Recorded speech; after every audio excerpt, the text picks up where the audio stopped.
Yeah, honestly, I feel like it's easier to bring these things up about myself when I'm just writing a song rather than like if I was in a therapy session, I probably would not like be Yeah, yeah, like you know, like I've never even gone to therapy. I probably should.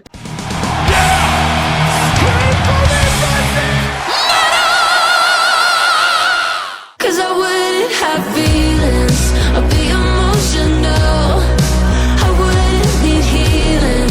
Lolo, thank you so much for your time today. You are, I guess, chilling at home in the calm before the storm because you are going to be quite busy for the remainder of the year. How Yeah. are you doing right now? I'm good. But yeah, it literally is the calm before the storm. I start rehearsals this weekend actually. And Okay. then I'm kind of like off to Europe and then all over Canada and yeah, until Christmas pretty much. So Yeah, trying yeah, to yeah. take in these rainy, nice, chill days while I can. Okay, so let me use that first to take things in and to chill. I know that you've been playing music for a long time, and then all of a sudden, in the last few years, all everything accelerates. And since 2018, you get to release EPs. You've got your full-length album out. You're joining Simple Plan on stage in the Budweiser stage. You're going on this crazy Canadian tour. You've got headline shows in Europe. I know that to you, this will feel like the result of a long time work in the making, but all of a sudden it feels very fast, maybe. Do you have time right now to appreciate all of that and take that step back and go like, oh, holy crap. You know what? I always like try to remind myself to do that, and I do. But of course, you could get like lost in everything. Of like, I feel like when I'm in it, I'm like, oh, am I doing well? Like, you're always Yeah, comparing yourself to people above you or what this person's doing. But then I have to really appreciate being like, oh my God, like, you need to realize like you just went on, like as you said, like you just went on Budweiser stage somewhere that you were seeing when you were a kid, going to concerts all the time with a band that yeah, you were obsessed with since you were a kid. Like, you're good. Like, don't be stressed out. So I have to like talk to myself in the mirror and pump myself up a little bit. But yeah, it's definitely easy to get lost in everything and like just yeah, be yeah. not present. So I really try to remind myself to be present. Yeah. Yeah. Is it also um, that grounding? Is that also needed? Because I'm sure that it must have frustrated you a little bit that you're kind of like this, or your people consider you this overnight sensation that has been 10 years in the making. Like it's like, oh, because like you'll see like articles about like, oh yeah, this girl got famous on TikTok, or it's like, no, she's been working on her music for over a decade. Yeah, I actually do hate when it's like exploded on TikTok. But I mean, I guess like that's when I became more well known, I guess. Right. But something about like aligning TikTok with it, I'm just like, kind of feels lame. But yeah, it's obviously been a lot of hard work in the process. Yeah, yeah, yeah, for sure. Now, not necessarily the size of Bud Stage, but a very cool new venue in the city. We've got History, the show coming up, Mm. I think November 30th, if I November remember 30th, correctly. yeah. Yes. So cool hometown show, which is, I don't know if you've been to shows at History yet, but the sound there is I really cool. actually played at History last year around the same time with Boys Like Girls. So I Oh, got very to good. experience the awesomeness. It was such a fun show, such a good show. So I'm so happy that this show is back at Yeah, yeah. History again. I was actually just at History last night too for the SOCAN Awards. I Oh, love there you go. History. I'm a History Basically, you can just girly. move there at this point. Yeah, Like you're just, basically I live in History. So no, yeah, I'm yeah. really excited. I think it's a great venue. Yeah, yeah, it is a cool venue, and it's nice that, I mean, it's not the final show of this Canadian tour that you're going to go Right. No, on it's with actually just Marianas Trench, halfway through. but Yeah, it's nice that closer to the end of the year that you can, as the end of the year is in sight, that you can have this cool yeah, hometown show. But for first, sure. you've got these headline shows in Europe coming up.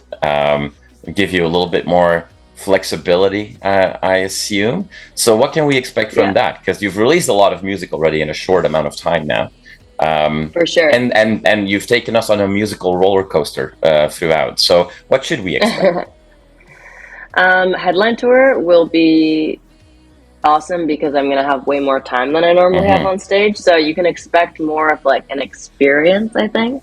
Okay. that's like tailored to my newest album and my songs and my fans, and just yeah, I would say just more of like a story and experience than what it would normally be, because I have more time to like really make it into a show, you know? Yeah, yeah. But yeah, definitely singing a bunch of songs from my new album, or from my album. I only have one, but from my album that is new. It's still new. It's And still new. yeah, it's pretty new. And then older songs too. So it's exciting. Yeah.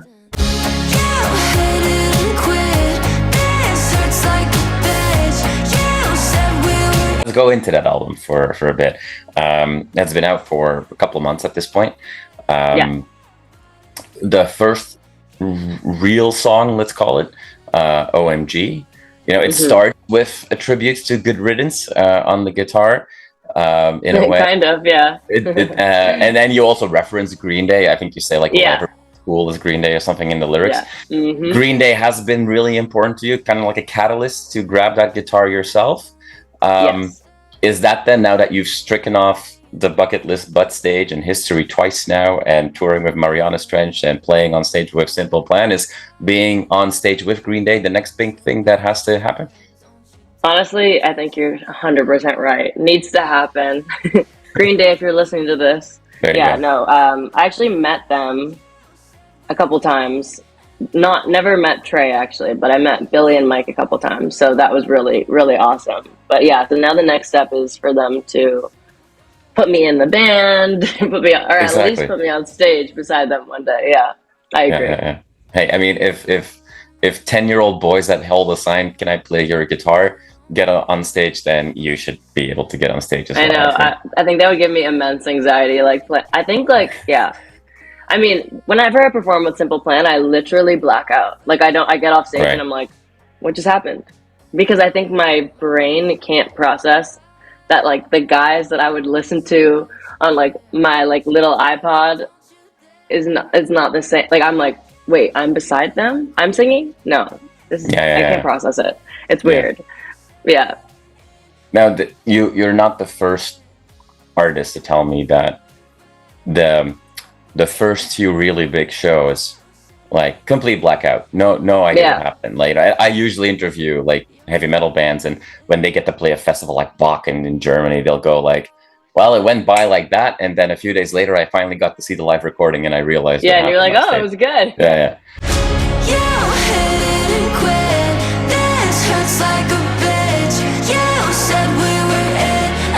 You know, people with short attention spans might fly by and go like, oh, here's a young woman singing a couple of breakup songs. But if we actually scratch the surface a little bit more, we get that imposter syndrome. And you already mentioned anxiety for playing with Simple Plan, but this album is riddled with self-doubt, self-loathing to some extent as well. Yeah.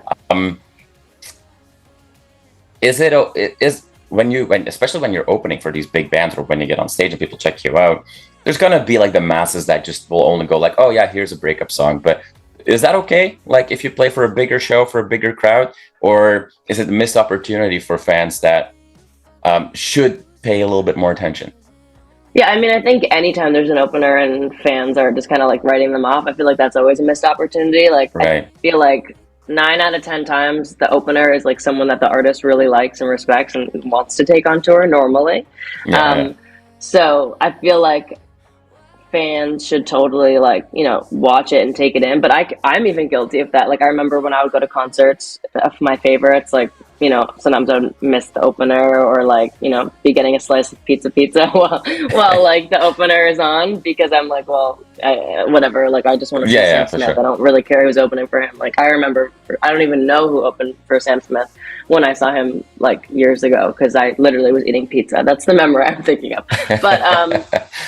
But yeah, so I think it's always a missed opportunity. But I think for people that really dive in and experience the whole thing, it's like you bought tickets to one concert and you get 2. Like, how sick. Yeah. Now that I'm in it and a musician, I always try to go for the openers and just any smaller band, just listening to everything, because so many times everyone's so talented. So yeah, absolutely.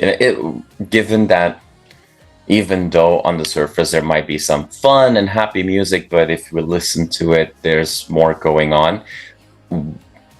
how difficult was this an album to write? It was it was a process. There was like, it took a few years, I feel like, from like when I wrote the first song to the last song. Yeah, honestly, I feel like it's easier to bring these things up about myself when I'm just writing a song, rather than like if I was in a therapy session, I probably would not like be. I've never even gone to therapy. I probably should, but because it's just too hard to like the thought of like booking it, I'm just like But yeah, when you like write it out in song, it's kind of like I don't know, it's just easier. Maybe that's just because like that's how I express myself. But definitely was some points where like I would write a lyric and I was like, ugh, are my mom and dad gonna hear this and be like, are you okay? And it's like, I am okay, but it's just like I do also feel these things. But I think it's really important to talk about, because I feel like so many people experience these feelings, self-doubt, self-loathing, as you said. So I feel like it's really important to talk about it.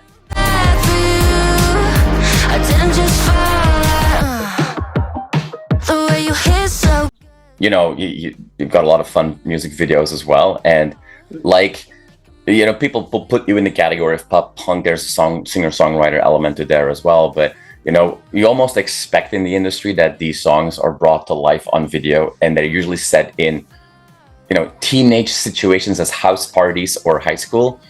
Yeah. Fair to say that your high school days are also in the past.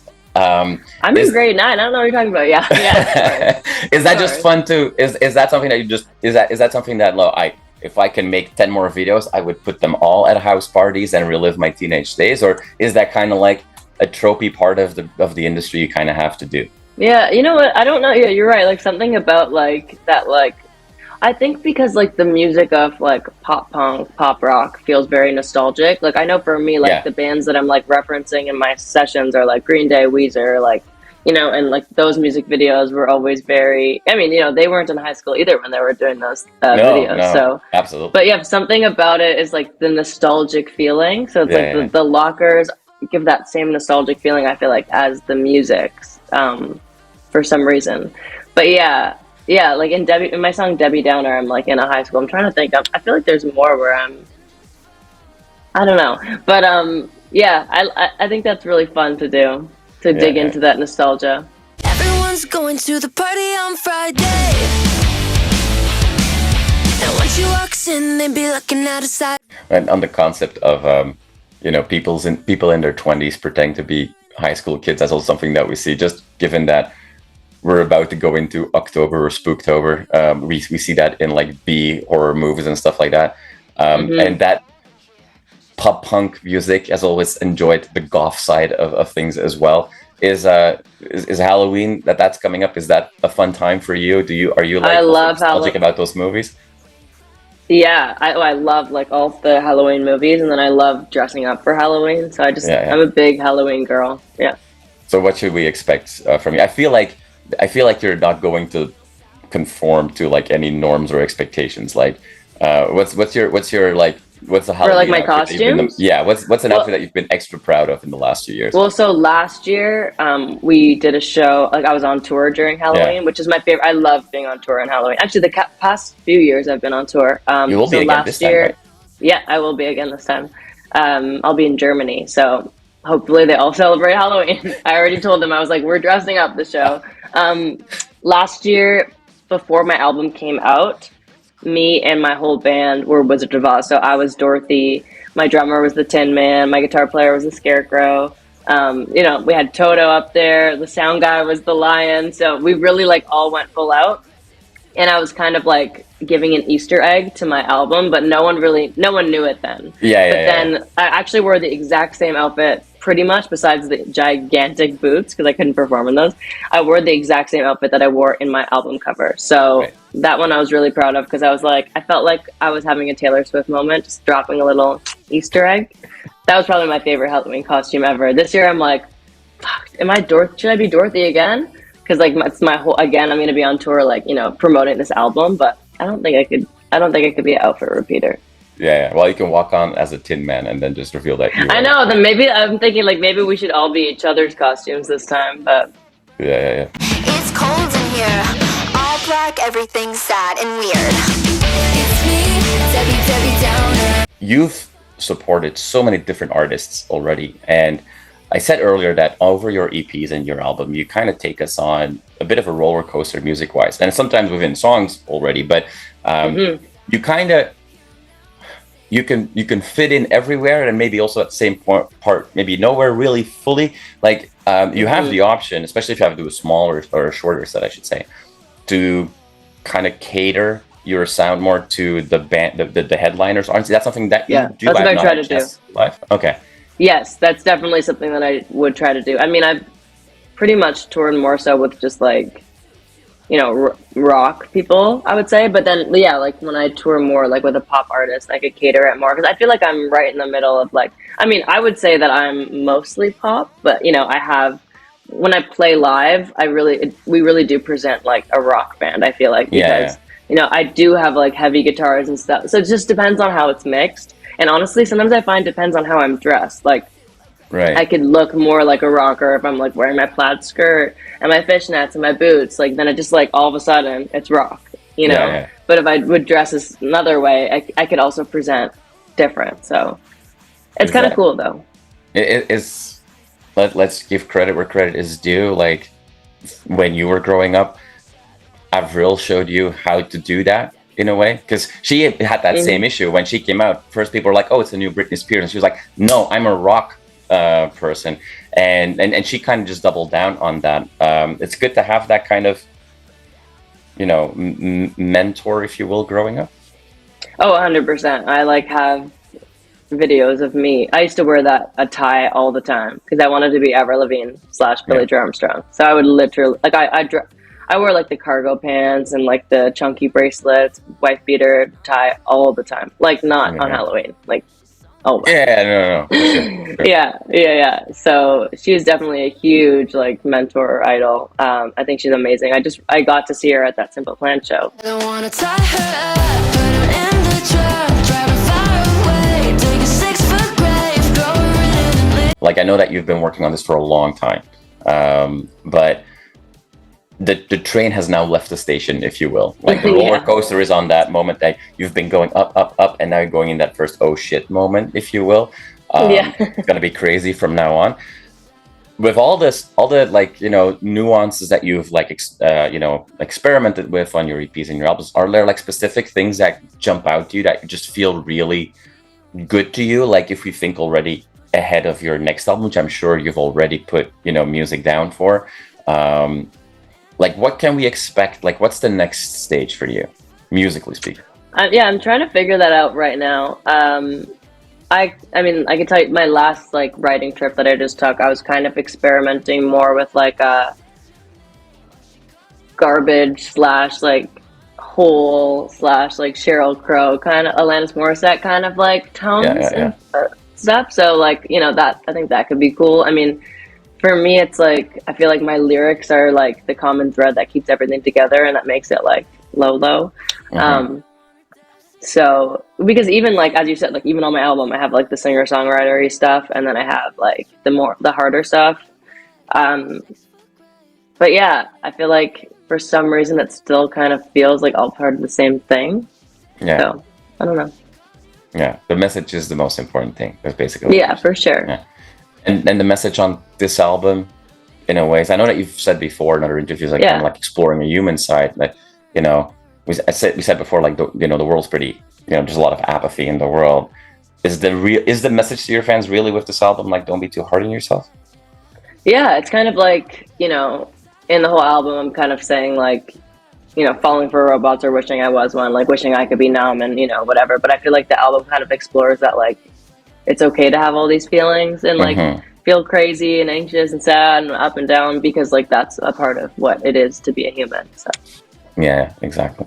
And we can all go see you provide that human side on not just first your headline shows, but then in this crazy Canadian tour. It's just fun to see. Like, we don't get these cool shows do a proper Canadian show. Like here in Toronto, we're pretty spoiled in Montreal, but we're gonna play some really cool spots. So that's really exciting for all the fans out there.